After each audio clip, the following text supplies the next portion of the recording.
Hello hello hello hello. आवाज आ रही है? आवाज आ रही है? Good morning good morning good morning.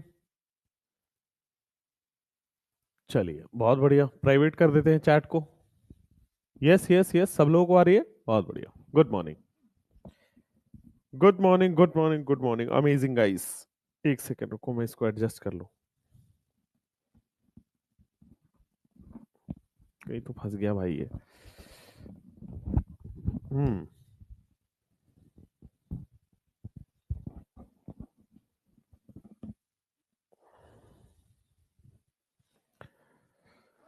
चलिए, गुड मॉर्निंग एवरीवन। आइए स्टार्ट करते हैं अपना अमेजिंग क्लास। ठीक है, आज हमें एक नया टॉपिक पढ़ना है जिसका नाम है प्रैक्टिकल ऑर्गेनिक केमिस्ट्री। है ना, पीओसी जिसको हम लोग बोलते हैं, प्रैक्टिकल ऑर्गेनिक केमिस्ट्री। आप सब लोगों का डाउट होगा, सर बायोमोलिक्यूल पढ़ाइए, है ना। कल और परसों होगा बायोमोलिक्यूल, आज होगा पीओसी। ठीक है, तो पहले ऑर्गेनिक केमिस्ट्री कंप्लीट हुआ, अब ऑर्गेनिक केमिस्ट्री के टेस्ट क्या क्या है, ठीक है, तो वो आपको पढ़ना है। और फिर टेस्ट के बाद फिर आपको पढ़ना है बायो, टेस्ट के बाद आपको पढ़ना है लास्ट, दैट इज बायोमोलिक्यूल। सब खैरियत सर? हाँ बेटा, सब खैरियत है, एकदम बढ़िया है। ठीक है, तो आपका सैटरडे को सिलेबस खत्म हो रहा है, तो मैं मंडे से I am announcing one thing, I am starting organic again. मैं दोबारा से ऑर्गेनिक स्टार्ट कर रहा हूं और फिर से बेसिक से पढ़ाऊंगा रिवीजन। ठीक है ना, उसको रिवीजन मत बोलो, उसको बोलो सेकेंड टाइम ऑर्गेनिक केमिस्ट्री। चलेगा आपको? चलेगा। पहली बार मक्कारी अगर आपने की है, या मान लो आपने सोचा है कि ठीक है बाद में कर लेंगे, ये कर लेंगे वो कर लेंगे, तो फिर मैं दोबारा से ऑर्गेनिक केमिस्ट्री स्टार्ट करने जा रहा हूं। है ना, एक बार सिलेबस कंप्लीट नहीं होगा, दो बार सिलेबस कंप्लीट होगा। ठीक है, क्लियर है? हाँ, लेकिन वो जो होगा वो यूट्यूब पर होगा, वो जो होगा वो यूट्यूब पर होगा।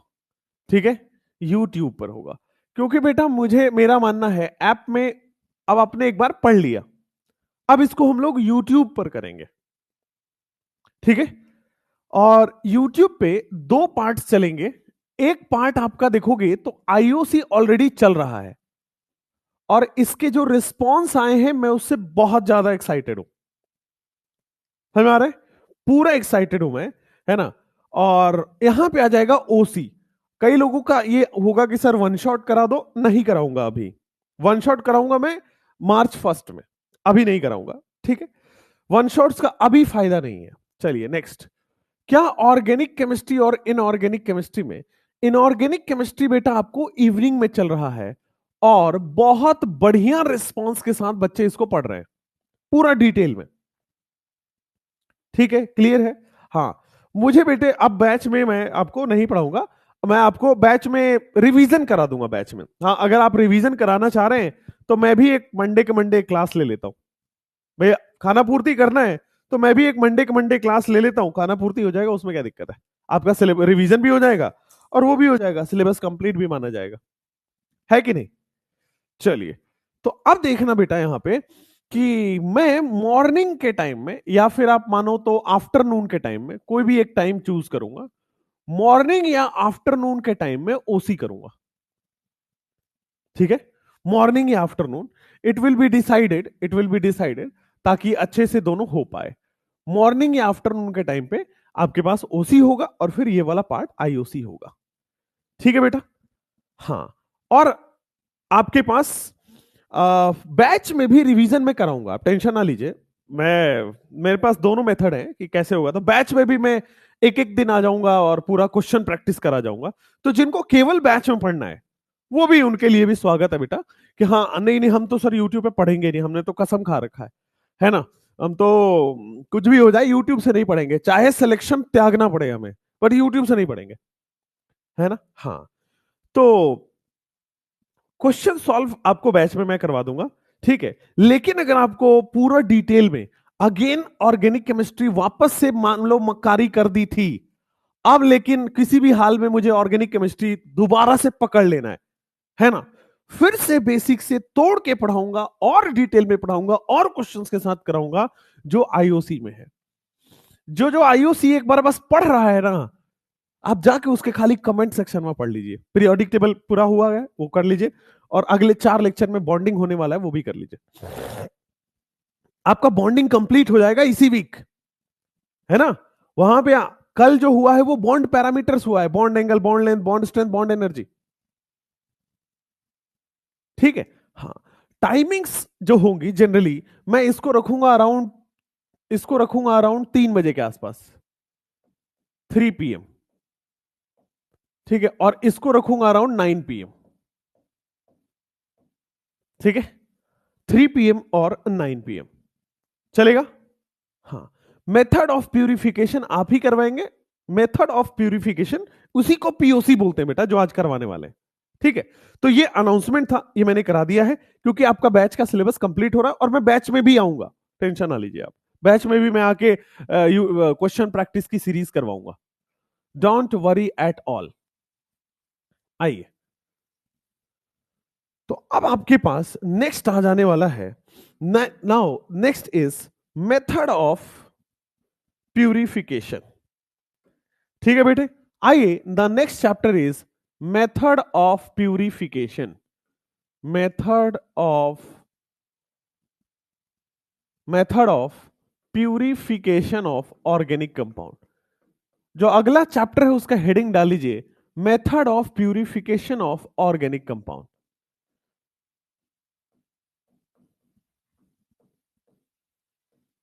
ठीक है बेटा। तो आइए method of purification of organic compound कराते हैं। तो this is purification of organic compound, और इसमें जोड़ लीजिए method of purification of organic compound, ठीक है। चलिए, अब इसी को बोलते हैं हम लोग प्रैक्टिकल ऑर्गेनिक केमिस्ट्री, ठीक है। इसी को हम लोग बोलते हैं प्रैक्टिकल ऑर्गेनिक केमिस्ट्री। लिखे क्या? लिखो practical organic chemistry, practical organic chemistry.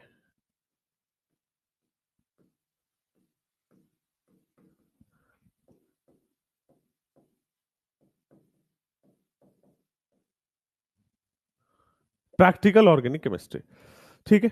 तो method of purification of organic compound के अंदर फिर आ जाएगा आपके पास प्रैक्टिकल ऑर्गेनिक केमिस्ट्री। आइए, method of purification of organic compound, इसके अंदर आएगा प्रैक्टिकल ऑर्गेनिक केमिस्ट्री। लिखिए,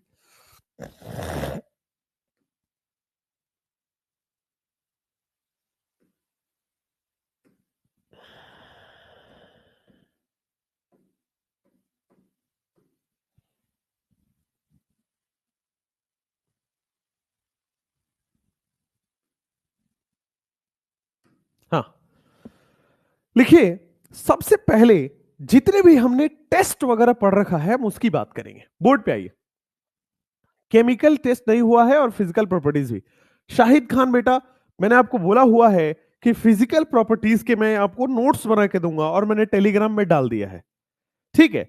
नहीं तो ऑलरेडी हो चुका है, वो आपने देखा नहीं है तो आपकी गलती है। वो बायोमोलिक्यूल फ्राइडे सैटरडे कल होगा, ठीक है बेटे। चलिए, ओसी कब स्टार्ट होगी? मंडे। मुजम्मिल खान, यहां सैटरडे खत्म करेंगे, संडे रेस्ट लेके मंडे स्टार्ट कर देंगे, ठीक है। क्वेश्चंस पीवाईक्यू होगा, हाँ बेटा पीवाईक्यू होगा। चलिए, तो अब आते हैं method of purification of organic compound, practical organic chemistry. उसके अंदर सबसे पहले हम लोग पढ़ेंगे प्रैक्टिकल ऑर्गेनिक केमिस्ट्री में, एक एक करके हम लोग पढ़ेंगे, है ना, 1 by 1 वी विल स्टडी, एक एक करके। रुको, प्रैक्टिकल ऑर्गेनिक केमिस्ट्री में एक एक करके हम लोग पूरा डिटेल में पढ़ेंगे।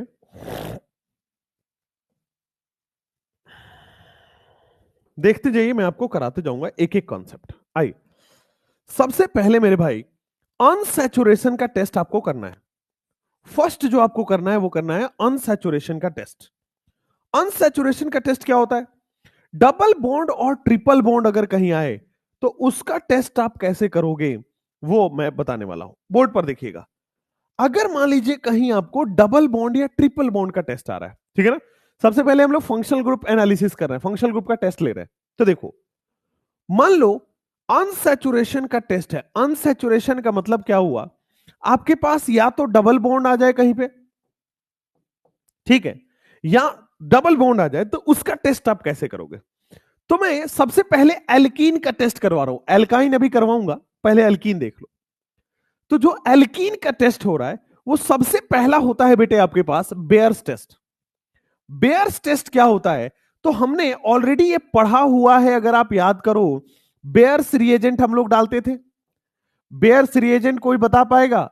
बेयर्स रिएजेंट डालते थे cold alkaline dilute, cold alkaline dilute KMnO4।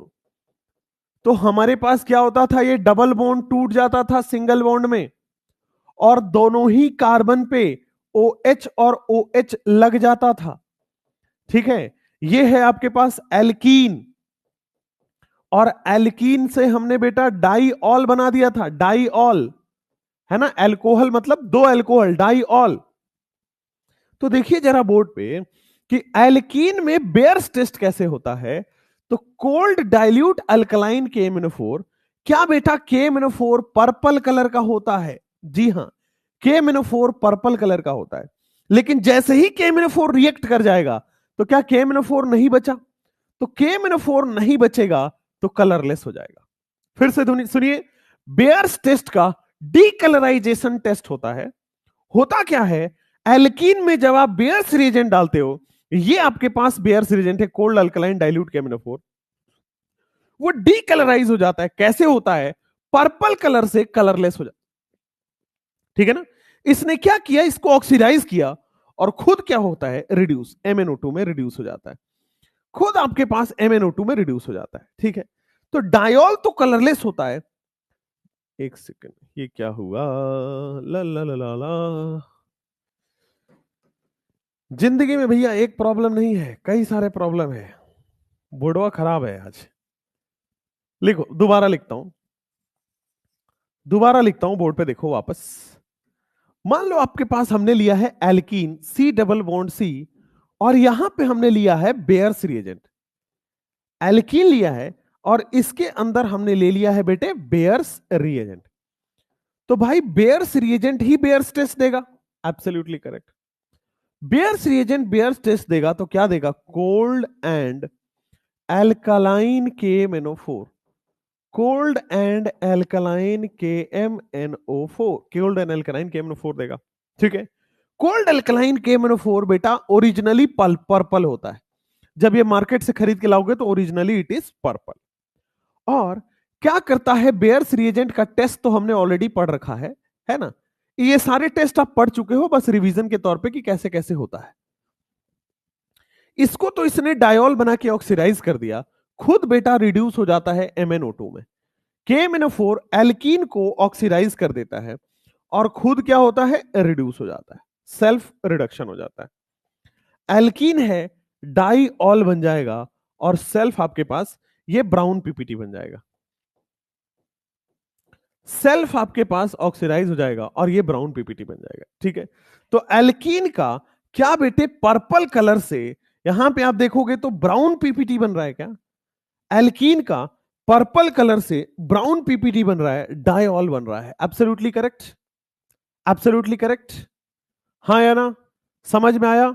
कोई दिक्कत नहीं है, मैथ्स वाला पढ़ सकता है, मेरी बहन 11th में है और मैथ्स से है, तो आपको ऑर्गेनिक का क्लास उसे अच्छा लगा तो क्या वो पढ़ सकती है? हाँ बेटा पढ़ सकती है, अंजलि यादव बिल्कुल पढ़वा सकते हैं आप, ठीक है। चलिए नेक्स्ट, एक्चुअली जो मैं पढ़ाता हूँ वो जेई मेंस और नीट दोनों के लिए होता है, तो आप पढ़ सकते हैं। जैसे पीरियोडिक टेबल के सारे लेक्चर को एक PDF में दिया है, वैसे ही केमिकल बॉन्डिंग का भी दे दीजिए सर प्लीज। दे देंगे पल्लवी जी, सारे चैप्टर्स को एक जगह कंबाइन करके दे देंगे, आप टेंशन नहीं लीजिए, ठीक है। चलें आगे। नेक्स्ट, मोहम्मद समी जी, पढ़ाई पे फोकस करिए, ये सब नेतागिरी बाद में करिएगा, इसके लिए बहुत समय है, अगले साल पूरा मिलेगा, यहां ही है। दूसरा, एल्कीन में बेयर्स रिएजेंट से पर्पल से ब्राउन बन गया। बेटा अगर आपको याद हो तो हमने हैलोजिनेशन किया है ना, Br2CCl4 Cl2CCl4, इस तरह से रिएक्शन हमने किया है। तो Br2CCl4 के बजाय Br2 वाटर भी किया था, ब्रोमीन वाटर, जिसमें बन रहा था HOBr HOCl। याद आया? ठीक बात है। तो HOBr HOCl, तो Br2 वाटर, और ब्रोमीन होता है वॉयलेट कलर का। ब्रोमीन जो होता है बेटे वो वॉयलेट कलर का होता है, बेसिकली डार्क वॉयलेट होता है, जिसको ब्राउन भी पढ़ते हैं। तो जनरली वॉयलेट लिखा होगा या डार्क वॉयलेट लिखा होगा या ब्राउन लिखा होगा, एक ही बात है। तो Br2 के केस में आपको तीनों दिमाग में रखना है, ठीक है। हमने एल्कीन में ब्रोमीन वाटर दिया हुआ है, क्या मेरे भाई ये रिएक्ट कर जाएगा? क्या मेरे भाई HOBr हो जाता था Br2 वाटर ब्रोमीन वाटर? तो ब्रोमीन वाटर में क्या बच्चे, एक जगह Br और एक जगह OH। Br2 वाटर क्या बनाता था? HOBr। HOBr में कैसे बनता था? Br plus OH minus. Br plus OH minus, तो कहीं सिमेट्री है तो कहीं भी इलेक्ट्रोफाइल, कहीं भी न्यूक्लियोफाइल लगा दीजिए। क्या ये कलर है? और बाद में जब रिएक्शन कर जाएगा तो क्या मेरे बच्चे कलरलेस हो जाएगा? ये कलर है और रिएक्शन कर जाने के बाद क्या मेरे भाई कलरलेस हो जाएगा? कोई दिक्कत नहीं है, आगे बढ़ सकते हैं, हाँ या ना? चलिए, नीतीश कह रहे हैं, नीतीश मैं तो कह रहे हैं कि सर कौन बोलता था आप सिलेबस कंप्लीट नहीं कराते, उनको सुनाइएगा करने के बाद। नहीं, अपना काम वो नहीं है बेटा, अपना काम है काम करने का यार, अपना काम है काम करने का। तो आप देखो, कुछ लोग आपको ऐसे मिल जाएंगे, पीटी सर तो कराते ही नहीं सिलेबस, और आप जब आप करोगे तो रियलाइज होगा कि एक बार नहीं 2 बार करा देते हैं, एक बार नहीं 2 बार करा देते हैं। तो फिर मैं अपना जवाब काम से देते हैं यार, अपना रिजल्ट काफी है अपना बोलने के लिए। हर मेडिकल कॉलेज में अपना बच्चा है, ये काफी है। और एक बात बताओ, मैं किसी को प्रूव करने के लिए थोड़ी आया था नौकरी छोड़ के, कि एक मल्टीनेशनल कंपनी की नौकरी छोड़ के आ जाऊंगा यहाँ पे, नहीं। मैं तो आया था इसलिए कि कुछ कुछ अपने आप से को प्रूव कर पाऊं, और मैं अपने आप को प्रूव कर ही रहा हूं बेटा, है ना, कि मुझे हर दिन अपने पिछले दिन से बेहतर चाहिए, मेरा हर दिन अपने पिछले दिन से बराबर या बेहतर चाहिए, बस यही मैं करता हूं, ठीक है। चलिए नेक्स्ट यहां पे आइए, बेयर्स रिएजेंट है, ब्रोमीन वाटर में वॉयलेट से कलरलेस है, ठीक है। बाकी सारे अच्छे हैं, मतलब जो बोलते हैं जो नहीं बोलते हैं सारे अच्छे लोग हैं। और मैं आपको बता दूं, मैं उस टाइप का इंसान नहीं हूं कि मैं ही चलूंगा मैं ही रहूंगा और किसी को यहां नहीं रहने दूंगा, नहीं, ये सब अपना काम नहीं है, सब अच्छा कर रहे हैं। ये एक मिशन है जिसमें बहुत सारे लोगों को एक साथ जुट के काम करना होगा, ठीक है। एजुकेशन को, अच्छा एजुकेशन को घर घर पहुंचाना ये मेरे अकेले का बस का बात नहीं है, ठीक है।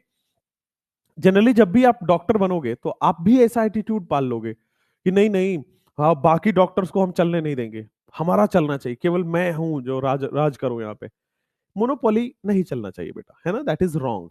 जनरली लोग ऐसे ही कहते हैं कि बाकियों को तो मैं ऐसे ऐसे कर दूंगा, उनको उनके बारे में कुछ बोल दूंगा, उनके बारे में कुछ बोल दूंगा, सारे मर जाएंगे, मैं ही रहूंगा। जनरली ऐसा होता है, आप ऐसा मत करना, क्योंकि आप डॉक्टर बन रहे हो केवल पैसे कमाने के लिए नहीं। हाँ वो पार्ट एंड पार्सल है, क्योंकि आपके घर की दाल रोटी तो चलनी है ना भाई, वो तो कमाना ही है, वो तो अननेसेसरी है ना। वो तो चैप्टर 9 में पढ़ाया जाता है सिविक्स में, कि भाई everything is connected to that vicious cycle of money, everything is connected. अब कोई भी ले लो, विसियस साइकिल ऑफ मनी से कनेक्ट करना ही होगा, नहीं तो बेटा वो सस्टेन नहीं करेगा, ज्यादा लंबा नहीं चल पाएगा, ठीक है, क्लियर है। सब पीरियोडिक टेबल का नोट्स दिए हो तो आप उसे व्हाइट पेपर पर दे देना। बेटा मुझे व्हाइट पेपर वाला करने नहीं आता है, होता है, अब मैं किसी से पूछूंगा व्हाइट पेपर वाला अगर कर दे तो कर देंगे, ठीक है। सिविक्स में पढ़ाया जाता है पहले, बाद में इकोनॉमिक्स में आता है वो, ठीक है, 9th क्लास में सिविक्स में आता है बेटे। चलिए नेक्स्ट, तो खैर हम पढ़ रहे थे यहाँ पे एल्कीन्स और एल्काइन का टेस्ट। तो आप भी जब डॉक्टर बनना तो ये मत कोशिश करना कि मैं ही चलूं अपने शहर में या अपने हॉस्पिटल में मेरा ही धाक रहे, बाकी किसी का ना रहे ना। बेटे पेशेंट आएंगे तो पेशेंट को सही करना आपका भरोसा वो होना चाहिए, वो आप अकेले से नहीं होगा, आपके जैसे सैकड़ों हजारों लोगों को रहना पड़ेगा, तब वो काम होगा, ठीक है। तो वो काम मैं नहीं करता कि नहीं नहीं मैं ही रहूंगा, मैं बाकियों को मार डालूंगा, मैं तो बाकियों को ऐसी तैसी कर दूंगा, दैट इज रॉन्ग, राइट, वो नहीं, मैं करता नहीं, मैं करूंगा भी नहीं। चलिए आइए, तो यहां पे आइए, एल्कीन है, बेयर्स रिएजेंट बेटा पर्पल से ब्राउन पीपीटी दे रहा है, MnO2 का ब्राउन पीपीटी दे रहा है, और Br2 से आपके पास कलरलेस दे रहा है। तो एल्कीन पहचानने के 2 टेस्ट हैं, याद हो गए, एल्कीन पहचानने का 2 टेस्ट है, याद हो गया। अब हम चलेंगे एल्काइन पे, पहले एल्कीन याद करो। एल्कीन के 2 टेस्ट हैं, बेयर्स रिएजेंट और ये वाला आपके पास Br2 वाटर। बेयर्स टेस्ट और Br2 वाटर टेस्ट। ठीक है, ये भी डीकलराइजेशन टेस्ट है, ये भी डीकलराइजेशन टेस्ट है। ये बेटा पर्पल से ब्राउन होता है, ये वॉयलेट से कलरलेस होता है। या ब्राउन लिखा हो तो भी मान लेना सही है, एक ही बात है। क्लियर है, कोई प्रॉब्लम नहीं है, आगे बढ़ सकते हैं। चलिए, कलर याद करना पड़ेगा, yes, the only way is colour याद करना पड़ेगा, और कोई तरीका नहीं है। चलिए, ये करने के बाद नेक्स्ट आप आओ एल्काइन कैसे करोगे। नेक्स्ट आप आओ एल्काइन कैसे करोगे, तो देखना बोर्ड पे बेटा।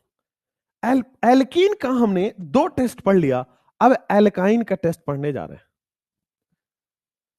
We have covered alkenes, now we are going to cover alkyne। सब लोग बोर्ड पे देखिएगा, ठीक है।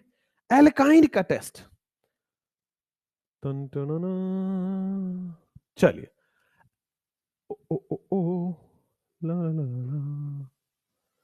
एल्काइन का टेस्ट ध्यान से देखिएगा।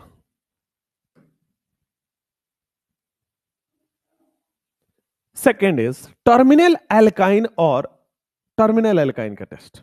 ध्यान से बोर्ड पे एवरीवन, ये एल्कीन का टेस्ट था इससे पहले, ठीक है। अब एल्काइन का टेस्ट, तो एल्काइन में टर्मिनल एल्काइन को आप पहचान पाओगे। कैसे टर्मिनल एल्काइन को पहचान पाओगे, तो देखो, टर्मिनल एल्काइन अगर आपके सामने है CH3C ट्रिपल बॉन्ड CH, ये है आपके पास टर्मिनल एल्काइन,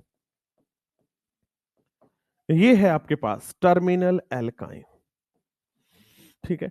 अब इस टर्मिनल एल्काइन की रिएक्शन मान लो आप NaNH2 से कराते हो। इस टर्मिनल एल्काइन की रिएक्शन मान लो आप NaNH2 से कराते हो, तो देखो, क्या ये मेरे भाई बेस है? जी हां, बेस है, तो क्या ये एसिडिक हाइड्रोजन चुरा लेगा? बिल्कुल ठीक बात है।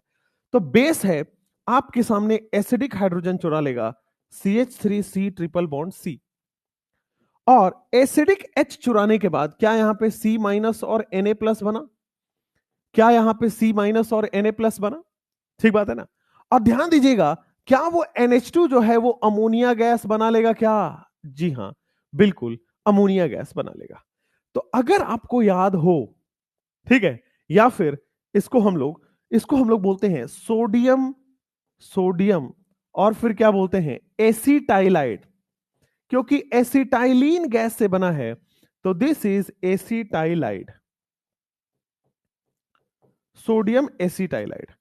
एसिटिलीन गैस का वो है, एसिटिलीन गैस से क्या बनेगा, सोडियम एसिटाइलाइड, ठीक है। तो यहां पे, और ये जो सोडियम एसिटाइलाइड है, ये बेटा प्रेसिपिटेट फॉर्म करता है, यानी कि रिएक्शन में जाके जम जाता है, रिएक्शन में जाके जम जाएगा। नेक्स्ट, अब देखो, मान लो टर्मिनल एल्काइन की रिएक्शन आप कराते हो Cu2Cl2 plus ammoniacal silver nitrate. मैंने ये आपको कराया हुआ है, अगर आपको याद हो तो, इसकी रिएक्शन। तो क्या होगा यहां पे, CH3C triple bond C minus, और यहां पे बन जाएगा Cu प्लस, यहां पे बन जाएगा Cu प्लस, ठीक है। जनरली Cu2+2 बनता है, बट हमने लिख दिया Cu प्लस। इसको हम लोग बोलते थे कॉपर एसिटाइलाइड, और कॉपर एसिटाइलाइड का भी प्रेसिपिटेट बनता है।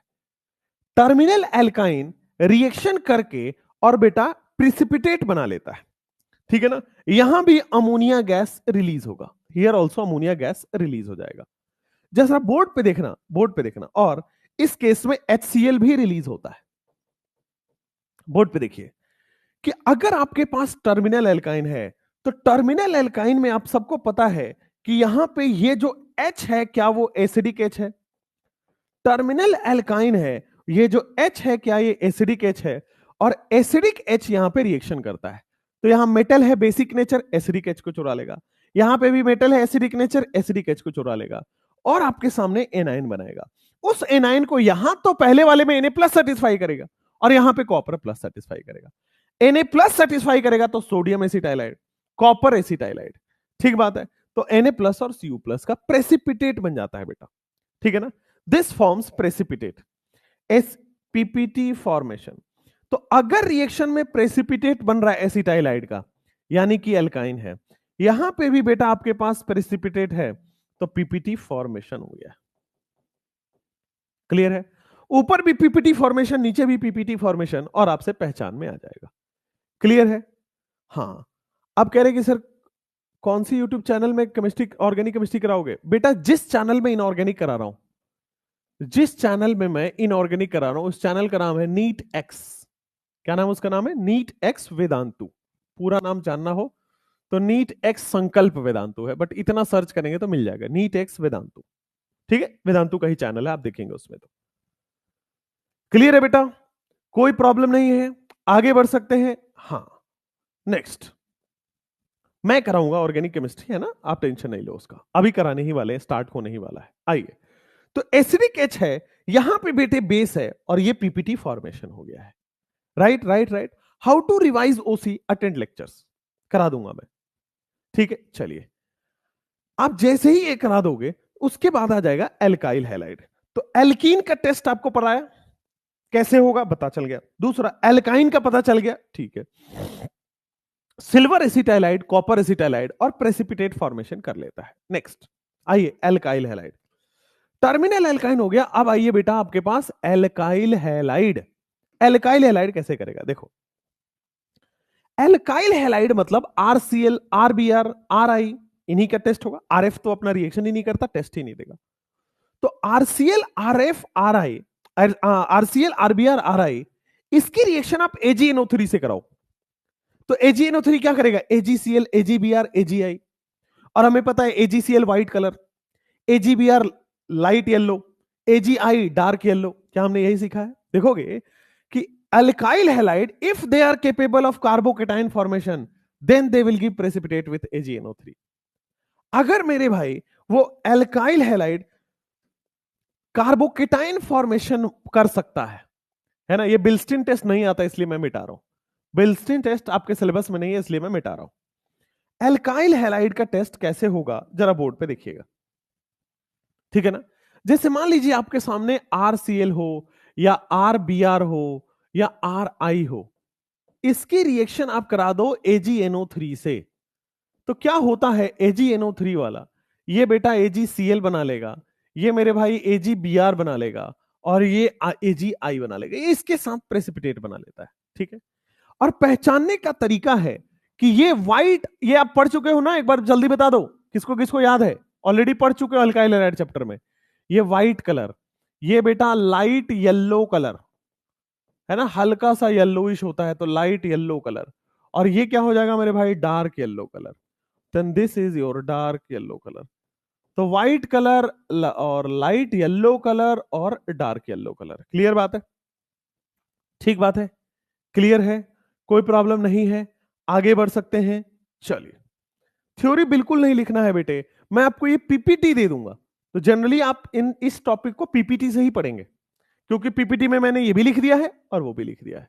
तो दिस इज एल्काइल हैलाइड का टेस्ट, ये वाला एल्काइल हैलाइड का टेस्ट है, और टर्मिनल एल्काइन आपके पास यहां हुआ है। क्लियर है? इनऑर्गेनिक के क्वेश्चन दिए थे, अच्छे क्वेश्चन थे, सभी चैप्टर के एनसीईआरटी लाइन क्वेश्चन दीजिएगा। निमित्ता बेटा, मैंने वो टॉप रैंकर्स के लिए डाला है, अगर आपने सिलेक्शन कर लिया एम्स पहुंचोगे, उससे नीचे कोई गारंटी, उससे नीचे का गारंटी हम नहीं लेते, सीधा एम्स की गारंटी ले रहे हैं, है ना। मैं और भी चैप्टर्स के नोट्स अभी डलवा देता इसी वीक में, बट क्या हुआ है कि मेरा जो टाइपिस्ट है, टाइपराइटर जो उसको टाइप करता है, ठीक है, वो गया हुआ है कहीं बाहर। अब वो आएगा तो ही मैं काम करवा पाऊंगा। ठीक है, तो संडे को वो आ रहा है, तो संडे से फिर डलना चालू हो जाएगा।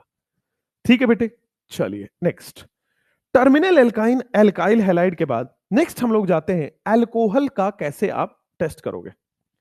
अल्कोहल का टेस्ट, तीनों टेस्ट अल्कोहल का ध्यान रखिएगा।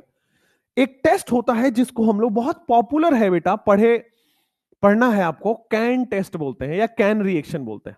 यहां पे टेस्ट है तो टेस्ट बोल देते हैं, कैन रिएक्शन।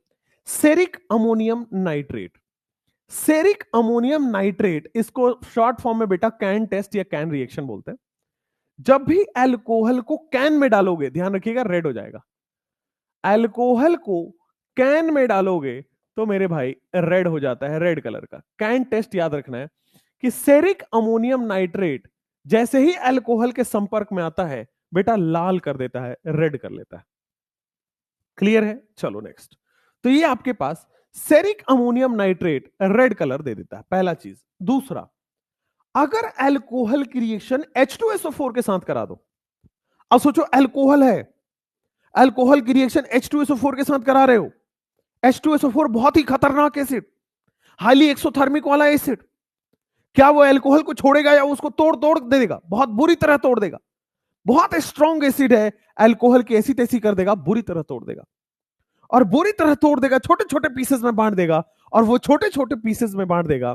देखो यहां पे ध्यान दीजिए, अल्कोहल को हम बॉयल करते हैं एसिटिक एसिड के साथ एंड स्ट्रॉन्ग एसिड के साथ।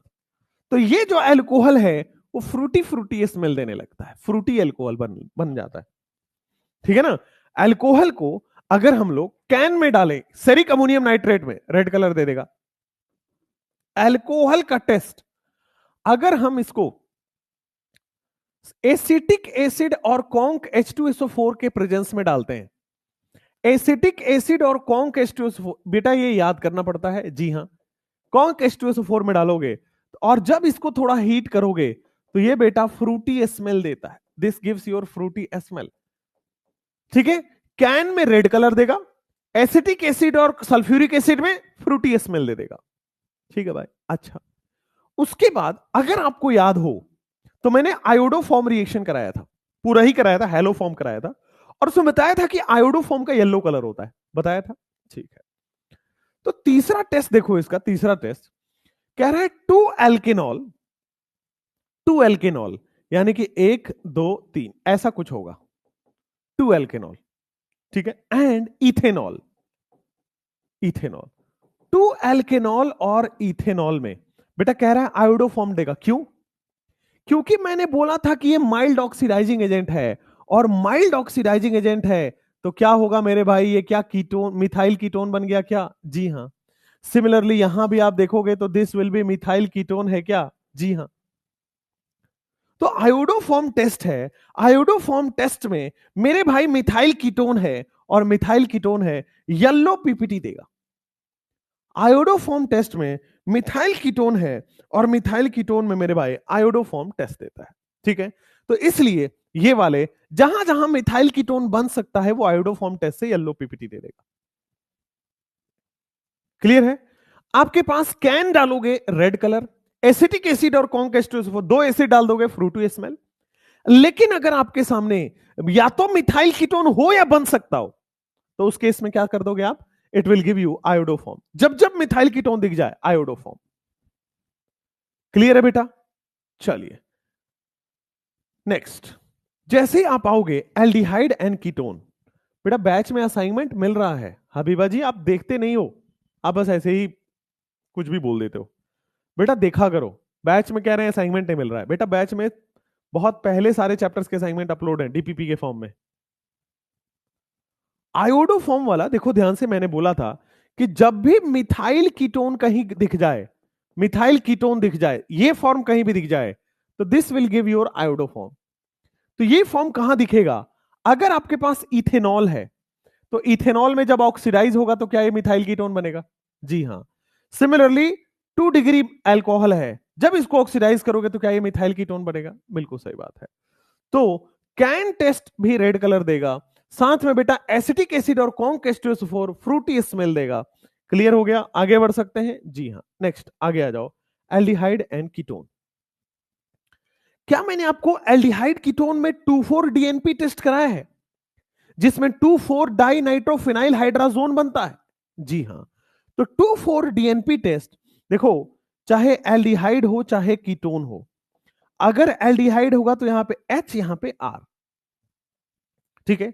उसके रिएक्शन आप 2,4-DNP से कराओ, तो 2,4 डाई नाइट्रोफिनाइल हाइड्राजीन, तो हाइड्राजीन बना दो सबसे पहले NH2, ये यहां पे क्या चला जाएगा? NH, फिर क्या हो जाएगा आपके पास? फिनाइल, 2,4 डाई नाइट्रोफिनाइल हाइड्राजीन, और ये हो जाएगा बेटा NO2, और ये हो जाएगा NO2, 2,4 di nitrophenyl hydrazine. 2,4 di nitrophenyl hydrazine क्या मेरे भाई यहां से वाटर रिलीज कराएगा? Yes, absolutely correct. और जब वाटर रिलीज कराएगा तो क्या बन जाएगा? R, यहां पे बन जाएगा C, यहां पे बन जाएगा H/R। ठीक है? क्या यहां पे C डबल बॉन्ड N बनेगा, फिर यहां पे क्या बनेगा? NH बनेगा, फिर यहां पे क्या बनेगा? फिनाइल बनेगा, और फिर आपको NO2 बनेगा, बिल्कुल सही बात है, this is NO2 and this is NO2। ठीक है, 2,4 डाइनाइट्रोफिनाइल हाइड्राजीन से 2,4 डाइनाइट्रोफिनाइल हाइड्राजोन बनता है, राइट, वाटर रिलीज होता है। इसी को मेरे बच्चे ब्रैडी रिएजेंट भी बोलते हैं, इसी को मेरे बच्चे ब्रैडी रिएजेंट बोलते हैं। और यहां पे रेड भी कलर आता है, ये रेड कलर भी शो करता है, येलो कलर भी शो करता है, और ऑरेंज कलर भी शो करता है।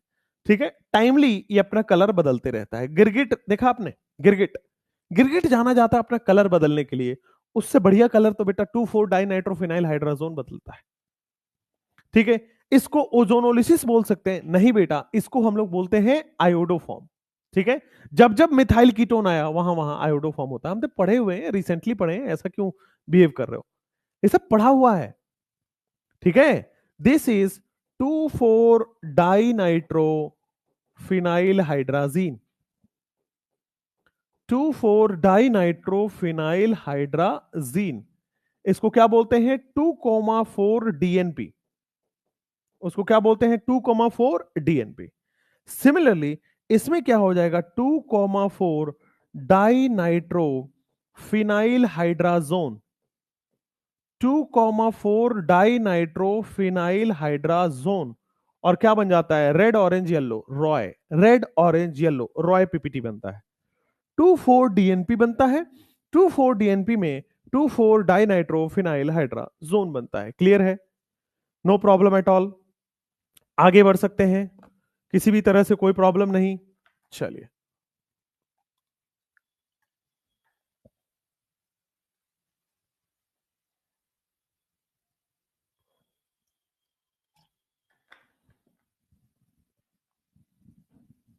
नेक्स्ट, अब आ जाओ। तो क्या आपके पास अल्कोहल एल्डिहाइड कीटोन तक हो गया? एल्डिहाइड कीटोन के बाद अब आओ, एल्डिहाइड के क्या हमने सारे टेस्ट पढ़ रखे हैं, टॉलन, फेलिंग, बेनेडिक्ट, शिफ्ट, 2,4 डीएनपी। आ जाओ, वही चीज यहां पे रिवाइज कर रहे हैं, बोर्ड पे देखिए।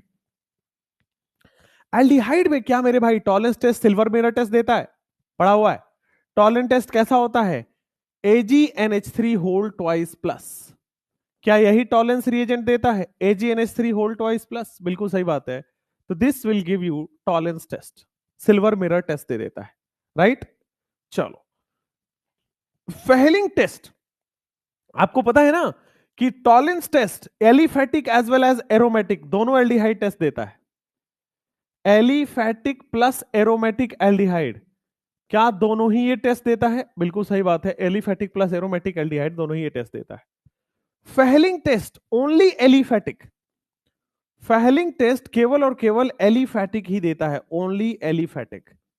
और फेहलिंग टेस्ट क्या बेटा रेड कलर देता है, ये सिल्वर मिरर है। और याद करो red brown PPT Cu2O, red brown PPT Cu2O, red brown PPT, क्या मेरे भाई Cu2O का रेड ब्राउन पीपीटी आता है, बिल्कुल ठीक बात है, ओनली एलिफैटिक देगा, बेंजल्डिहाइड नहीं देगा। बेनेडिक्ट में भी आपको याद करिए क्या Cu2O ही बनता है, Benedict solution A and Benedict solution B, तो क्या यहां भी Cu2O रेड ब्राउन पीपीटी ही बनता है, जी हां, ये आपके पास रेड ब्राउन पीपीटी ही बनता है। नेक्स्ट, सिप्स टेस्ट जो है वो याद करो कि पहले पिंक कलर का होता है, फिर उसमें कलरलेस बनाते हैं, और फिर एल्डिहाइड कीटोन पे फिर से पिंक कलर बन जाता है। तो सिप्स कलर रीजनरेशन टेस्ट क्या पिंक कलर देता है ना, पैरा रोजानिलीन पढ़ाया हुआ है। चलिए नेक्स्ट, उसके बाद यहां पे व्हाइट पीपीटी विथ HgCl2, क्या यहां पे ये व्हाइट पीपीटी मिलता था, Hg2Cl2 हम देते थे और यहां पे व्हाइट प्रेसिपिटेट बन जाता था। तो ऑलरेडी डिस्कस्ड रिएक्शंस है, ऑलरेडी डिस्कस्ड रिएक्शंस है, क्लियर है। चलिए, these are already discussed reactions, हमने बता दिया आपको। चलिए, कीटोन कैसे देता है, तो मेरे भाई मिथाइल कीटोन हैलोफॉर्म टेस्ट देंगे, जितने भी मिथाइल कीटोन है वो हैलोफॉर्म देंगे, आयोडोफॉर्म देंगे, येलो कलर बनाएंगे। ठीक है, alpha hydroxy ketone give Tollens and Fehling test too, alpha hydroxy ketone भी आपके पास टॉलेन और फेहलिंग टेस्ट देता है, लिख लीजिए, alpha hydroxy ketone gives Tollens and Fehling test too, लिख लीजिए फटाफट फटाफट एवरीबॉडी। चलो, एल्डिहाइड और कीटोन हो गया, अगर आप लिखना चाहें तो इसको लिख लीजिए। इसके क्वेश्चन किस टाइप से आएंगे बेटा? सीधा पूछा जाता है कौन टेस्ट देता है कौन नहीं देता है, या फिर सीधा पूछा जाएगा कलर चेंज क्या होगा, पिंक से कलरलेस हो जाएगा, कौन सा कलर बनेगा, सीधा कलर पूछा जाता है बेटा। लिखने का टाइम लीजिए बेटा, लिख लीजिए आराम से।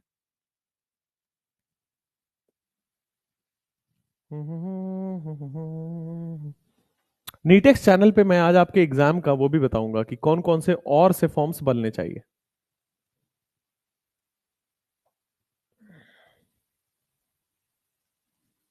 ठीक है,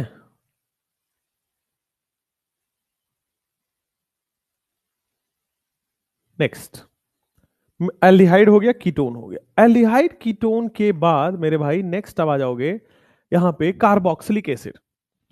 कार्बोक्सिलिक एसिड की हमने NaHCO3 के साथ रिएक्शन कराई हुई है कार्बोक्सिलिक एसिड चैप्टर में। तो जब आप कार्बोक्सिलिक एसिड में NaHCO3 के ड्रॉप्स डालते हो तो ब्रिस्क एफरवेसेंस होता है, ऐसे ऐसे आवाज आती है ऐसे फस फस फस फस फस फस की आवाज आती है, उसको बोलते हैं ब्रिस्क एफरवेसेंस। ठीक है, ब्रिस्क एफरवेसेंस आता है विथ एक्वस NaHSO3 के साथ। ठीक है, carboxylic acid with aqueous NaHSO3, एक बार बोर्ड पे देखना, एक सेकंड रुको, यहां पे मैं आपको दिखाता हूं। कार्बोक्स टर्न ऑफ है भाई, चलो कोई बात नहीं, लिख देते हैं। आजा भाई, आपको दिखाता हूं मैं कार्बोक्सिलिक एसिड का रिएक्शन। कार्बोक्सिलिक एसिड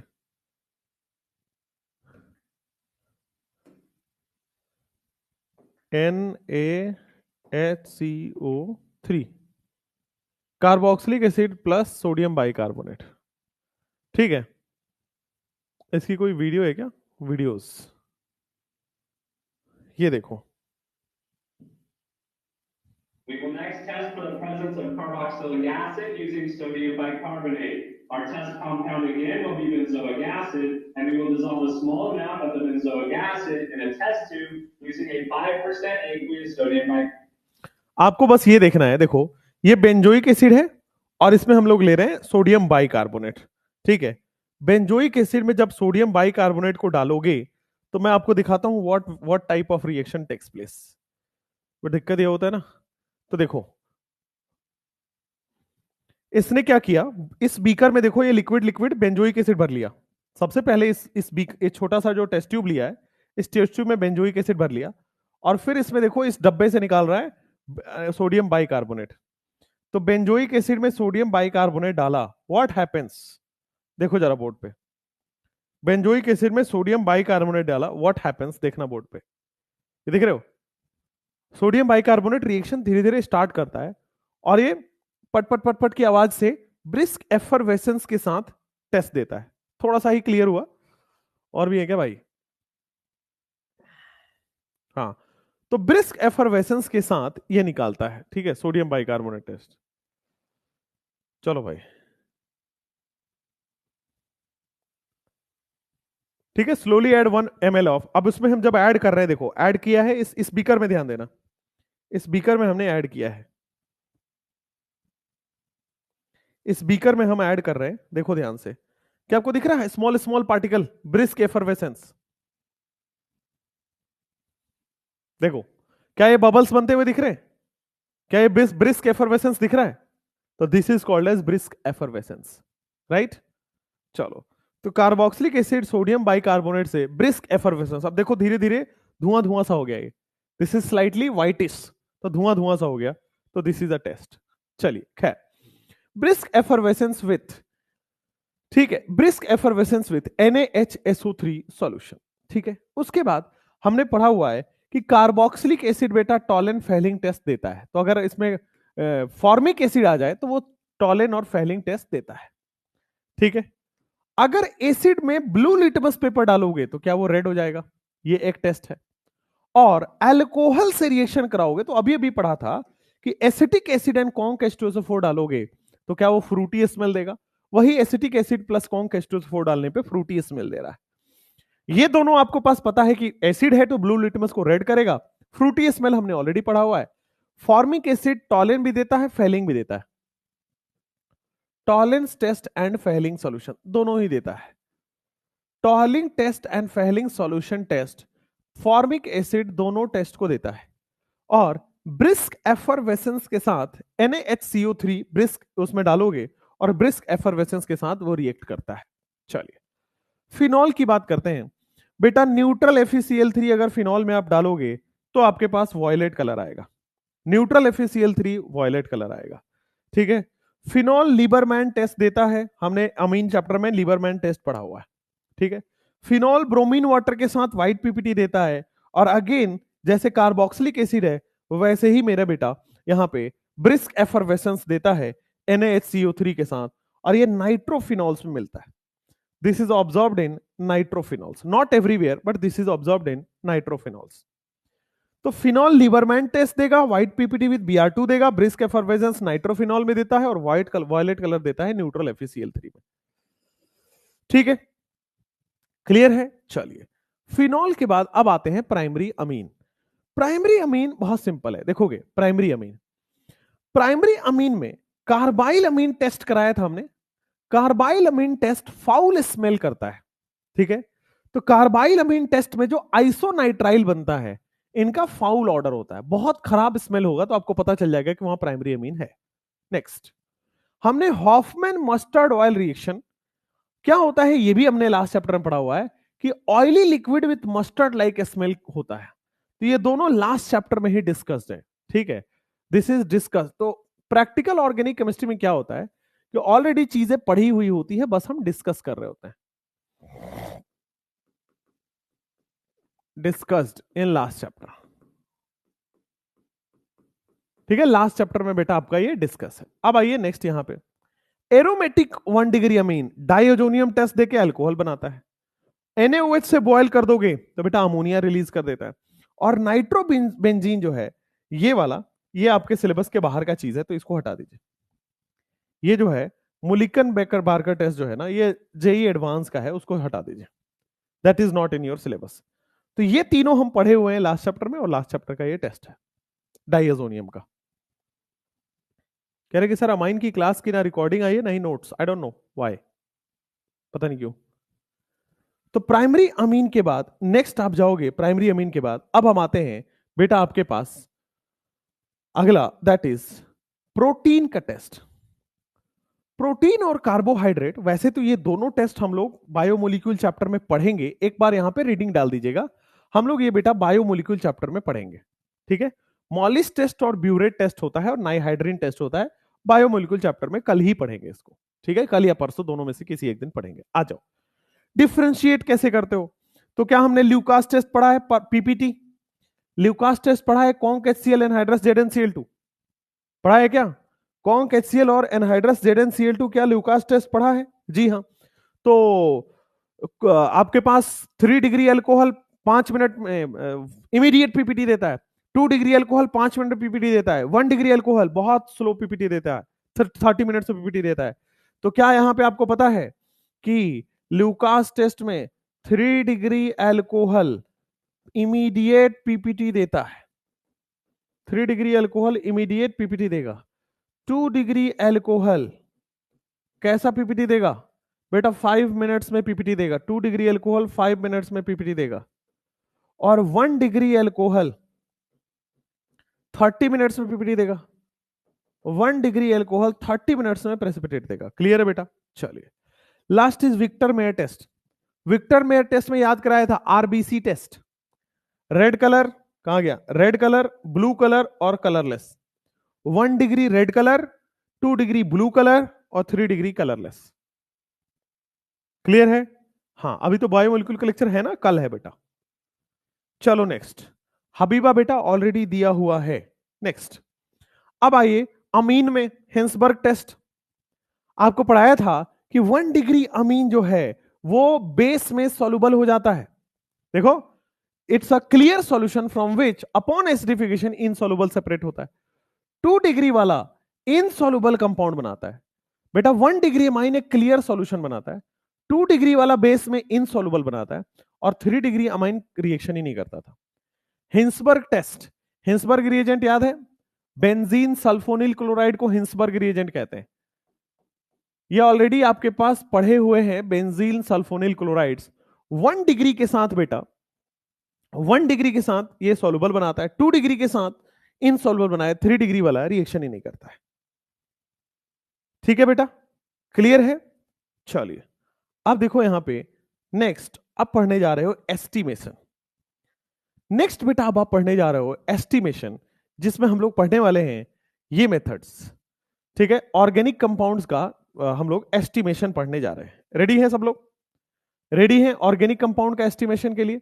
आपको इनमें से कुछ लिखना हो डिफरेंशिएशन टेस्ट तो लिख लीजिए।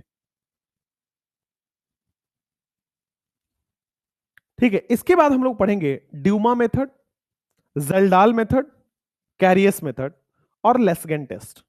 और ये आपको याद ही करना है लास्ट वाला। तो आइए एक बार पढ़ ही लेते हैं उसको। ड्यूमा मेथड सबसे पहले पढ़ेंगे, ये लेस्गेन अभी आते हैं थोड़ी देर में, पहले यहां से स्टार्ट करते हैं। Estimation of nitrogen in organic compound. ध्यान से देखिए, किसी भी ऑर्गेनिक कंपाउंड में नाइट्रोजन को एस्टिमेट करना है, यानी कि पता करना है कितना नाइट्रोजन है।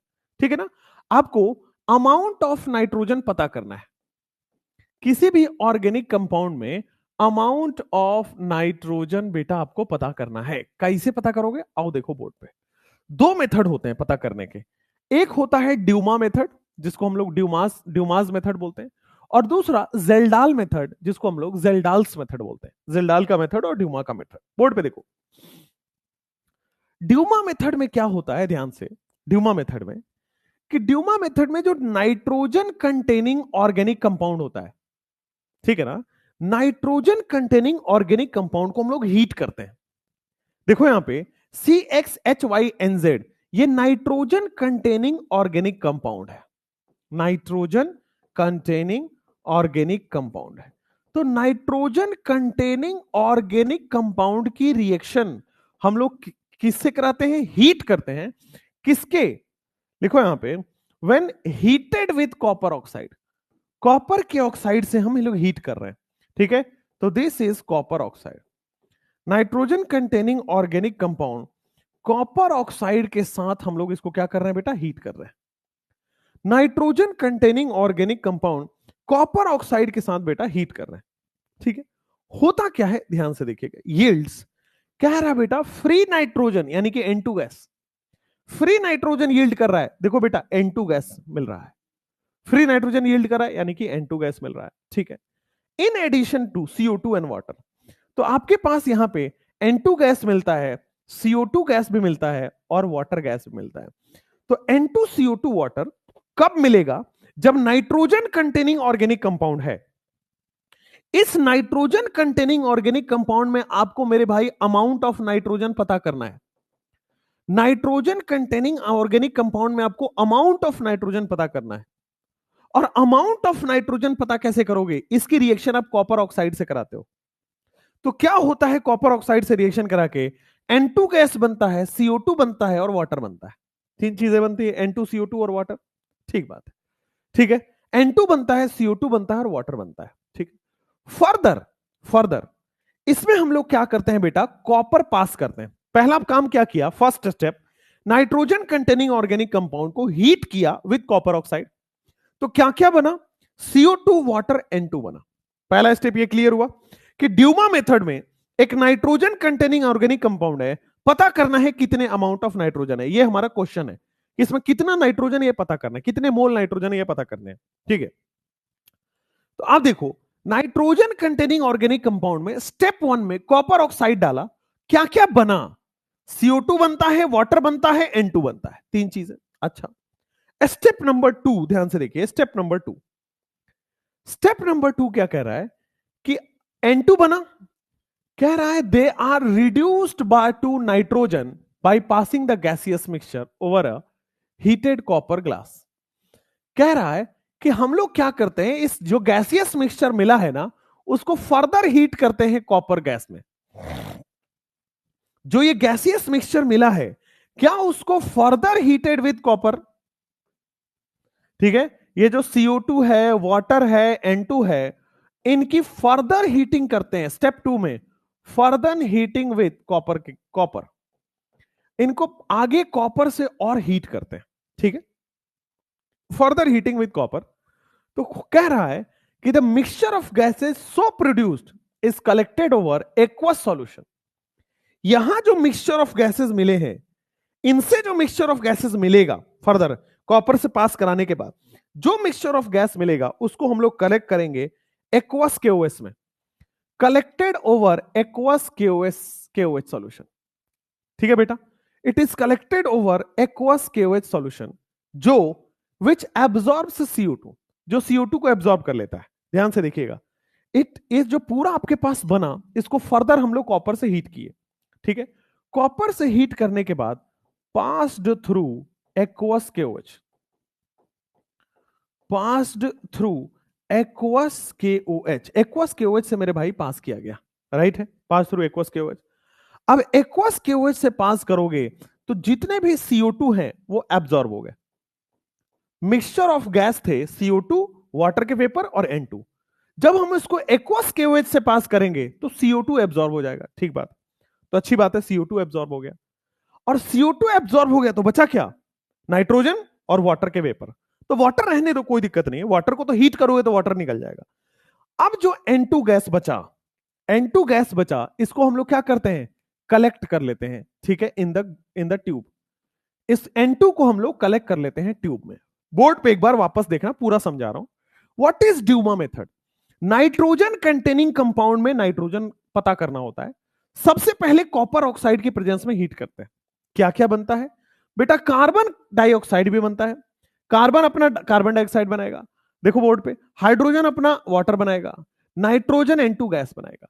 तो तीनों एलिमेंट तीन प्रोडक्ट बनाता है, कार्बन अपना कार्बन डाइऑक्साइड, हाइड्रोजन अपना वाटर और नाइट्रोजन अपना N2 गैस बना दिया बेटा। ये जो मिक्सचर ऑफ गैस बना है, इसकी फर्दर हीटिंग करते हैं कॉपर से। ये जो मिक्सचर ऑफ गैस बना है, इसकी फर्दर हीटिंग करते हैं कॉपर से, और क्या बनेगा, फर्दर हीटिंग विद कॉपर क्या बनेगा, जब इसको एक्वस केओएच से पास करोगे तो बेटा CO2 एब्जॉर्ब हो जाएगा। जब एक्वस केओएच से इसको पास करोगे तो यहां से CO2 एब्जॉर्ब हो जाएगा। वाटर को हीट करके निकाल दोगे, बचेगा क्या, N2 गैस। इसी N2 गैस का एस्टिमेशन करना है, इसी नाइट्रोजन का एस्टिमेशन करना है। अब इसमें मोल कॉन्सेप्ट क्या होता है, क्या बेटा सारा का सारा नाइट्रोजन यहां पे ट्रांसफर हो जाएगा। तो अगर मैं N2 के मोल्स पता कर लूं, यानी कि यहां पे जितने नाइट्रोजन थे वो मोल्स पता हो जाएंगे। अगर मैं केवल N2 के मोल्स पता कर लूं तो जितने मोल्स यहां थे वो पता हो जाएंगे, है ना। आप पढ़ते हो सीक्वेंशियल रिएक्शन, ठीक है।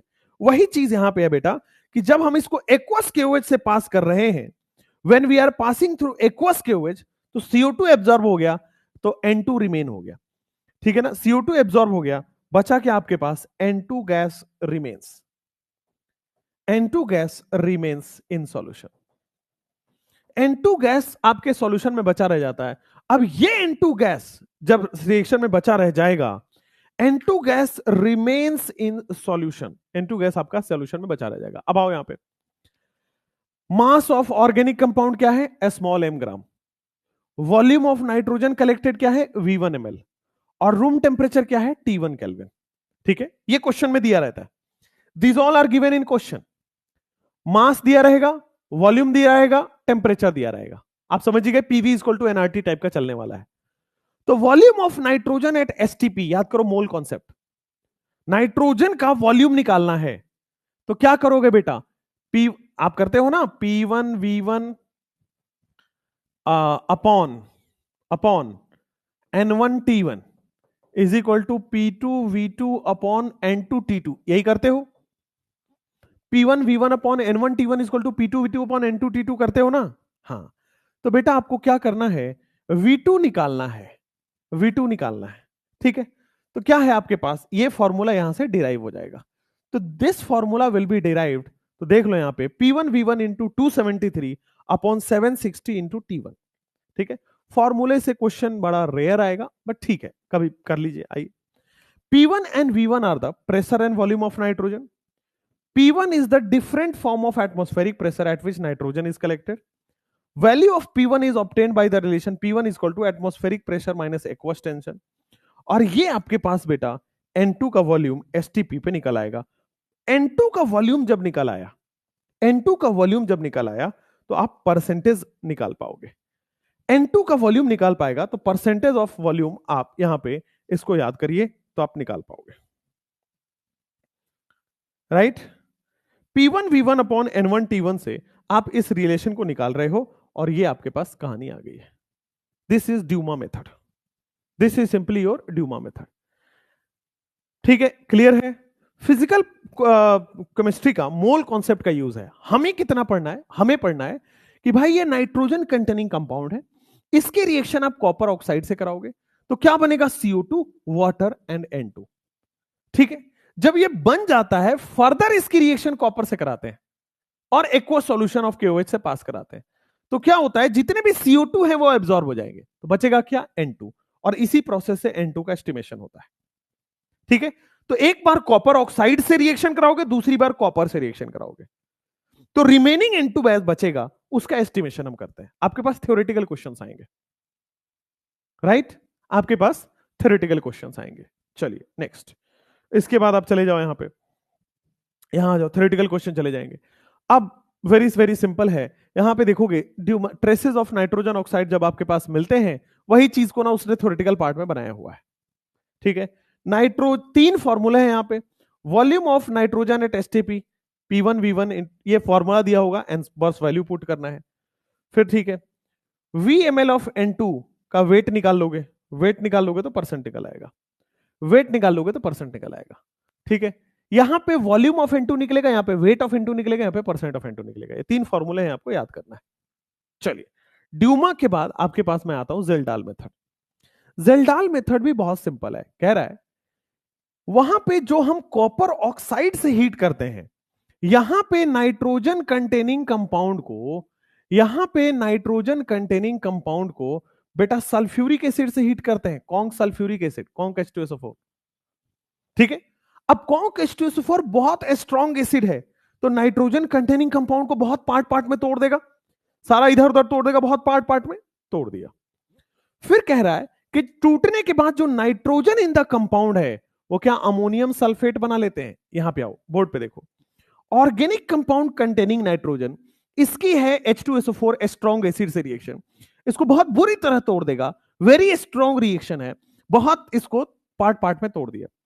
तो जब पार्ट पार्ट में तोड़ दिया तो क्या बना, NH4 होल ट्वाइस SO4 बना। क्या आप देखो, ऑर्गेनिक कंपाउंड कंटेनिंग नाइट्रोजन, इसकी H2SO4 से रिएक्शन कराओगे, NH अमोनियम सल्फेट बन रहा है, अमोनियम सल्फेट बन गया। अब जब ये अमोनियम सल्फेट बनता है तो कह रहा है resulting mixture is heated with, किससे हीट कराते हैं, हीटेड विथ सोडियम हाइड्रोक्साइड। हम लोग इसको सोडियम हाइड्रोक्साइड से रिएक्शन कराते हैं। ठीक है, रिएक्टेड विथ सोडियम हाइड्रोक्साइड, क्या बना आपके सामने, क्या बेटा ये एसिडिक है, बेटा H2SO4, ये SO4 कहां से आ रहा है, एसिड से, तो एसिडिक प्रॉपर्टी है, एसिडिक प्रॉपर्टी है, बेस से रिएक्शन करेगा और बेस से रिएक्शन करके Na2SO4 अमोनिया और वाटर बना देता है। Na2SO4 अमोनिया और वाटर बन जाएगा। तो देखो, ये जो अमोनिया गैस लिबरेट हो रहा है, देखो, the liberated ammonia gas is absorbed in excess of standard solution of SO4। ध्यान से, ये जो अमोनिया गैस लिबरेट हो रहा है, हम क्या करते हैं इस लिबरेटेड अमोनिया गैस को, ये जो अमोनिया गैस लिबरेट हो रहा है, ये जो लिबरेटेड अमोनिया गैस है, इसकी रिएक्शन हम किससे कराते हैं, लिबरेटेड अमोनिया गैस की रिएक्शन हम लोग, बोर्ड पे, liberated ammonia gas is absorbed in a standard solution of sulphuric acid. अब हम वापस इसमें सल्फ्यूरिक एसिड डालते हैं, बट ध्यान से देखिएगा, इट इज नॉन सॉल्यूशन,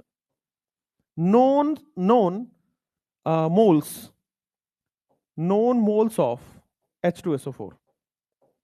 जरा बोर्ड पे ध्यान से देखो भाई, बोर्ड पे ध्यान से देखो भाई, ऑर्गेनिक कंपाउंड कंटेनिंग नाइट्रोजन, इसकी रिएक्शन आप कराओगे H2SO4 से, तो क्या बेटा ये बेसिक है और ये एसिडिक है, तो क्या हो जाएगा NH4 होल ट्वाइस SO4। ठीक है, जब इसकी रिएक्शन आप NaOH में कराओगे, जब इसकी रिएक्शन आप NaOH में कराओगे, तो देखो कुछ ये रिएक्शन बन जाएगा। ठीक हो गया, तो 2 स्टेप का ये भी रिएक्शन है, पहले ये बनाया फिर ये बनाया। जो अमोनिया यहां लिबरेट हुआ है, जो अमोनिया यहां लिबरेट हुआ है, उसकी रिएक्शन आप फर्दर नॉन वॉल्यूम या नॉन मोल्स ऑफ H2SO4 से कराते हो। अब इसे पता कैसे करते हैं, मान लो हमने इसके 50 मोल लिए, 50 मोल कॉन्क H2SO4 लिए, ठीक है, और अमोनिया के 50 मोल से ये 10 मोल खर्च हो गया, तो बचे कितने? 40 मोल बचेंगे। कितने खर्च हो गए? 10 मोल। यानी कि 10 मोल खर्च हुआ है तो उतना ही कंज्यूम हुआ होगा, और उतना ही कंज्यूम हुआ है उतना ही यहां आया होगा, यहां उतना ही आया है, यानी कि नाइट्रोजन उतना ही मोल होंगे। समझ में आ रहा है? सीक्वेंशियल रिएक्शन टाइप का, मोल कॉन्सेप्ट टाइप का पढ़ना है इसमें। कह रहा है कि सबसे पहले ऑर्गेनिक कंपाउंड को लीजिए, H2SO4 में रिएक्शन कराइए, तोड़ तोड़ के बेटा अमोनियम सल्फेट बनाएगा। अमोनियम सल्फेट की NaOH से रिएक्शन कराइए, बेटा Na प्लस क्या इसके SO4-2 से रिएक्शन करेगा। ठीक बात है। यहां पे इसका OH माइनस क्या यहां NH4 प्लस से रिएक्शन करेगा, तो OH माइनस H प्लस से वाटर बनाएगा और अमोनिया बनाएगा और Na2SO4 बनाएगा। क्या यही बनाएगा? जो यहां पे लिबरेटेड अमोनिया गैस है, जो यहां पे लिबरेटेड अमोनिया गैस है, इसकी फर्दर रिएक्शन होगी कॉन्क H2SO4 के साथ, और कॉन्क H2SO4 के साथ जो फर्दर रिएक्शन होगी, तो अब हम जानबूझ के कॉन्क H2SO4 के कुछ नॉन मोल्स डालेंगे। ठीक है, कि 100 ml, 100 मोल्स, 50 मोल, 40 मोल। अगर मान लो मैंने 20 मोल लिया और रिएक्शन कर गया 18 मोल, तो बचा कितना? 2 मोल। तो 2 मोल बच गया, यानी कि रिएक्ट कितना हुआ होगा? 18 मोल। तो 18 मोल रिएक्ट किया होगा तो क्या उतना ही यहां पे अमोनिया रिलीज हुआ होगा? अगर उतना ही रिलीज हुआ होगा तो यहां पे उतना ही अमोनिया का कंटेंट होगा, और या क्या यहां पे भी उतना ही अमोनिया होगा। तो सीक्वेंशियल रिएक्शन से आप बैक ट्रैक करते हो। आपके फेवर में क्या रहता है कि जो आप कॉन्क H2SO4 ले रहे हो उसकी मोल्स कितने हैं। ठीक है, समझ में आया? क्लियर है? चलिए, तो ये आपके पास आया। अब आ जाओ कि द अमाउंट ऑफ, यहां पे देख लो, अमाउंट ऑफ अमोनिया गैस कैसे डिटरमाइन होता है? Bye amount of sulphuric acid consumed. वही तो बोल रहा हूं बार बार, सल्फ्यूरिक एसिड कितना खर्च हो गया उससे हम पता कर पाएंगे। जैसे मान लो मैंने यहां पे ना 1000 मोल लिया और खर्च हुआ 500 मोल, तो बचा कितना रह जाएगा रिएक्शन में? जो बचा रह जाएगा उसको देखो, बचा रह गया 500 मोल, यानी कि लिया था 1000 मोल, बचा रह गया 500 मोल, तो खर्च कितना हो गया? 500। अगर 500 खर्च हुआ है तो कितने 500 कौन खर्च किया? अमोनिया, यानी कि 500 अमोनिया होगा। 500 अमोनिया होगा तो यहां से अमोनिया 500 निकला होगा, यहां 500 तब आए जब यहां से 500 निकला होगा। यही कहानी है। ठीक है, नेक्स्ट। अब देखोगे वहीं पे कि वही सेम कहानी यहां भी आ गई है कि वॉल्यूम निकालने का तरीका है। वॉल्यूम निकालने का तरीका है कि सबसे पहले मास ऑफ ऑर्गेनिक कंपाउंड को m ग्राम लिया गया है, volume of H2SO4 molarity m volume भी दिया होगा, वॉल्यूम ऑफ NaOH ये आपके पास दिया होगा V1 ml। ठीक है, ये तीनों कंडीशन दी होगी। तो V1 ml ऑफ NaOH आप कैसे निकालोगे? इस फॉर्मूले से। ठीक है, H2SO4 का वॉल्यूम आप निकालोगे इस फॉर्मूले से, और दोनों को बेटा आप इक्वेट कर दो, दोनों को आप इक्वेट कर दो। ठीक बात है। फाइनली ये आपके पास बन जाएगा। हालांकि आपके पास फॉर्मूला बेस्ड क्वेश्चंस कम आएंगे, आपके पास सिंपली ये क्वेश्चन आएगा, थ्योरेटिकल क्वेश्चंस आएंगे। फॉर्मूला बेस्ड क्वेश्चन कहां के हैं? ये तो मोल कॉन्सेप्ट चला गया। फॉर्मूला बेस्ड क्वेश्चंस नहीं आएंगे। क्या आएंगे? ये क्वेश्चंस आएंगे। तो आपके पास दो मेथड बताया, ड्यूमा मेथड। और ड्यूमा मेथड कैसे होता है? नाइट्रोजन कंटेनिंग कंपाउंड को पहले कॉपर ऑक्साइड में हीट करना है, बनेगा क्या? N2 gas. ये फर्दर कॉपर के प्रेजेंस में हीट करना है, बनेगा क्या? एक्वस KOH से पास करोगे तो CO2 बनेगा। ठीक हो गया। और N2 gas remain in the solution. जो आपका जेल्डाल मेथड है उसमें क्या होगा? जेल्डाल मेथड में आपके पास और oxygen containing compound, nitrogen containing compound है। कहा गया रे? हाँ, नाइट्रोजन कंटेनिंग कंपाउंड है। इसकी रिएक्शन आप H2SO4 से कराओ, क्या बनेगा? Ammonium sulphate. इसकी रिएक्शन आप NaOH से कराओ, क्या बनेगा? अमोनिया। जब अमोनिया बन गया तो आप नॉन सॉल्यूशन आप डालोगे उसमें, कि आपको पता है इसके कितने मोल्स हैं, नॉन मोल्स ऑफ H2SO4 डालोगे। ठीक है, तब आपको पता चलेगा कि कितना खर्च हुआ। ये बेस है, एसिड है, खर्च होगा। मान लो 20 मोल खर्च हो गया तो रिमेनिंग निकाल लो, कि 100 लिया था, 20 खर्च हो गया, रिमेनिंग 80 है। तो 20 खर्च हुआ, तो 20 खर्च हुआ यानी कि यहां पे 20 अमोनिया यूज हुआ होगा, अमोनिया के 20 होंगे, तो 20 यहां से आया हुआ और 20 यहां से होगा। सीक्वेंशियल रिएक्शन टाइप का करना है। एक में Cu2O करना है, फिर CuO करना है, और फिर N2 गैस रिलीज हो जाएगा। यहां पे कॉन्क H2SO4 करना है, फिर NaOH करना है, और फिर non moles of conc H2SO4 लेना है। बस ये थ्योरेटिकल पोर्शन याद रखिए कि कितने कितने स्टेप में कराते हैं। कोई आपसे वॉल्यूम नहीं निकलवाएगा, कोई कुछ नहीं निकलवाएगा आपसे। ठीक बात है, क्लियर है। चलिए नेक्स्ट, अब आपके पास जेल्डाल मेथड के पास एक और मेथड आता है, दैट इज कैरियस मेथड। कैरियस मेथड का भी देखोगे non mass of organic compound लिया जाता है। कैरियस मेथड में ऑर्गेनिक कंपाउंड का नॉन मास लिया जाता है और इसको हम हीट करते हैं फ्यूमिंग नाइट्रिक एसिड में। इसको हम हीट करते हैं फ्यूमिंग नाइट्रिक एसिड में in presence of silver नाइट्रेटेड, in presence of एक ट्यूब लेते हैं, कैरियस ट्यूब बोलते हैं। और कैरियस ट्यूब क्या होता है? सिल्वर नाइट्रेट का उसमें कोटिंग होता है। हार्ड ग्लास में सिल्वर नाइट्रेट की कोटिंग होती है, इसको हम लोग कैरियस ट्यूब बोलते हैं। तो देखो ध्यान से, ऑर्गेनिक कंपाउंड लेते हैं कैरियस मेथड में, इसकी रिएक्शन हम बेटा फ्यूमिंग HNO3 से कराते हैं, ठीक है, और हीटेड विद फ्यूमिंग HCl3, ठीक है, इन द प्रेजेंस ऑफ, ये जो कैरियस ट्यूब में हम लोग कराते हैं, और कैरियस ट्यूब में यहां पे लिखोगे कैरियस ट्यूब, और कैरियस ट्यूब क्या होता है कि सिल्वर नाइट्रेट की AgNO3, silver nitrate AgNO3 silver nitrate lining in glass tube, silver nitrate lining in glass tube. Clear है बेटा? Silver nitrate lining in glass tube होगा और इस तरह से रिएक्शन करेगा। ठीक बात है, क्लियर बात है, नो डाउट। आगे बढ़ा जाए, यही आपके पास कहानी है। ठीक है, कोई प्रॉब्लम नहीं है, आगे बढ़ सकते हैं। तो यही आपके पास है पूरा का पूरा प्रैक्टिकल ऑर्गेनिक केमिस्ट्री। ठीक है, प्रैक्टिकल ऑर्गेनिक केमिस्ट्री में ज्यूमा, जेल्डाल और कैरियस, ये तीन है। इसके आपके थ्योरेटिकल पोर्शंस आपको याद होने चाहिए कि कैसे होता है। तो यहाँ पे फ्यूमिंग HNO3 यूज होता है, यहाँ पे कैरियस ट्यूब यूज होता है जिसमें सिल्वर नाइट्रेट की कोटिंग होती है, लाइनिंग होती है। फिर आपको पता होना चाहिए कि भाई ये जो जेल्डाल किया उसमें क्या क्या यूज हो रहा है। तो पहले ऑर्गेनिक कंपाउंड को H2SO4 से रिएक्शन करके ये बना रहे हैं, एक्वस H2SO4 से रिएक्शन करके अमोनिया बना रहे हैं। फिर यहाँ पे लिबरेटेड अमोनिया जो है वो नॉन मोल्स ऑफ H2SO4 के साथ रिएक्शन करके अपना एस्टिमेशन देता है। सिमिलरली जब आप इसमें जाओगे यहाँ पे, तो ऑक्सीजन नाइट्रोजन कंटेनिंग कंपाउंड है, कॉपर ऑक्साइड से रिएक्शन करोगे, क्या बन जाएगा? CO2 वाटर और N2। फर्दर इसकी कॉपर से हीटिंग करोगे, क्या बन जाएगा? एक्वस KOH से पास कराओगे, कहानी बन जाएगी। राइट? तो यही है आपके पास total practical organic chemistry. This is all practical organic chemistry.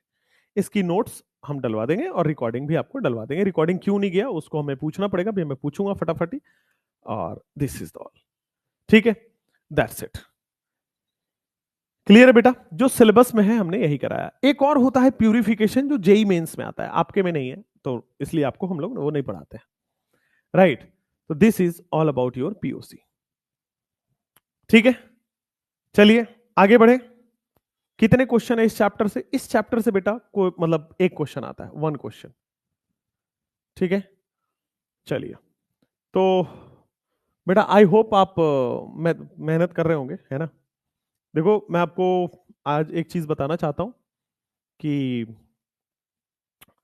आपने बहुत मेहनत किया है, इस लास्ट टाइम पे थोड़ा संभल जाओ, संभल जाओ। ठीक है, इस लास्ट टाइम पे संभल जाओगे तो हो जाएगा। बहुत सारे बच्चे अभी तक बहुत मेहनत करते हैं लेकिन लास्ट टाइम में डिस्ट्रैक्ट हो जाते हैं और बेटा उनका नंबर कम आ जाता है। और बहुत सारे बच्चे जो पहले से कम मेहनत कर रहे थे लेकिन अभी बहुत स्ट्रिक्ट हो जाते हैं और उनका नंबर आ जाता है। पता कैसे होता है? वो लोग, देखो मैं आपको सिंपल एक चीज बताता हूं कि आप ना सुबह का टाइम इस्तेमाल करो बेटा, 8 बजे से पहले का टाइम इस्तेमाल करो। ठीक है ना? 8 बजे ये नहीं कि क्लास आया होगा करेंगे। टीचर की डिपेंडेंसी थोड़ा कम करिए अपने लाइफ में, है ना? खुद की डिपेंडेंसी बनाइए।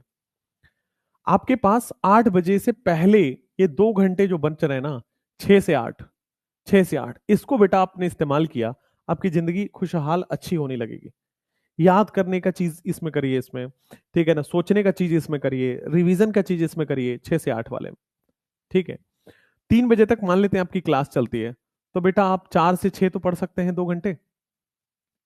फिर मेरे भाई 5 फिर आपके बाद 7 से 9 तो पढ़ ही सकते हैं। फिर आप 10 से 12 तो पढ़ ही सकते हैं। आप देखो ना, 2 घंटे 2 घंटे 2 घंटे 2 घंटे, 8 घंटे आप सेल्फ स्टडी कर सकते हो। ठीक है, 12 बजे सो के 6 बजे आराम से उठा जा सकता है।